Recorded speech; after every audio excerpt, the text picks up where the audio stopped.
Talking about this, and you posted it on your Facebook page to let everybody know when you were off for a few days.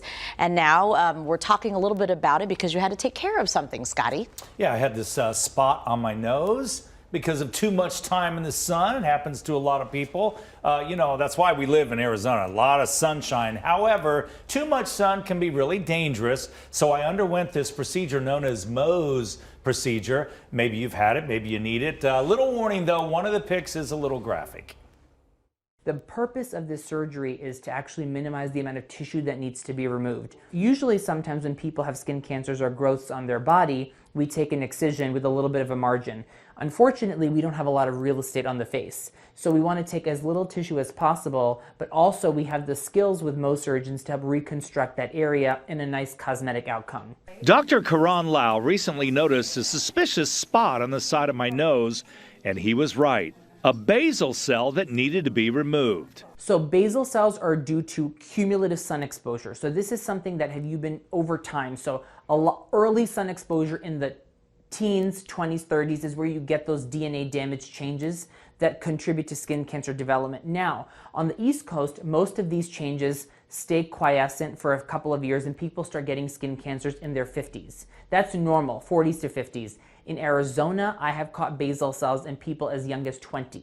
After marking the spot, Dr. Christine Lin numbed me up and basically cut a circle around that spot, and I didn't feel a thing. Ooh, that's a pretty good hole there. So there's the piece of skin with pin marks on it that now needs to be checked to see if they got it all. The tissue is brought over to the lab, we process that tissue, we look under the microscope, and we're able to tell you, is there tumor, yes or no? If there's tumor, we're able to go back in areas where there's a little bit of tumor left and only take that portion. Sure enough, Dr. Lin needed to make one more cut, and she got all the cancer the second time. And how will that heal? How will that fill in? We'll have to move the skin around and stitch it in. Okay. A few stitches and I was good to go. Now the healing process, which can take a week or longer. The good news, the cure rate is usually 100%, but Dr. Law still is all about promoting sunscreen and sun barriers. The more you're aggressive about it, I'm not saying don't go out, you should definitely go out and enjoy, get your vitamin D.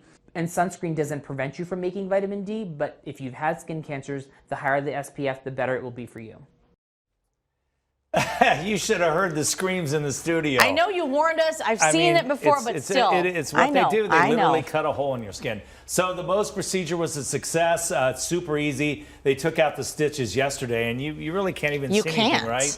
They said they would do some laser work on it, Dr. Lau, but I don't even think they need to. But anyway, I always thought 30 SPF was okay, but now I'm using 100 wherever I can. Okay, well, but, you know, when you're out in the sun every day, yeah. And I've had a ton of messages from people. Oh, my husband had this, I've had it, so a lot of people have had it. Well, first and foremost, we're glad it was caught. We're glad you're fine. We're glad nothing harmed that beautiful face of yours. Still looking great. Thank you. And you want to see some more pictures? Please don't include those pictures. I've got some more pictures for you. No, he texted me those pictures. I'm like, how's it going? And he's like, look. And I was like, you didn't warn me that you were going to send a picture. Anyways, we're happy that everything went okay. I have that piece of skin. Would you like it? No. He put it in a frame, apparently. It's on his desk if you want to check it out. Glad you're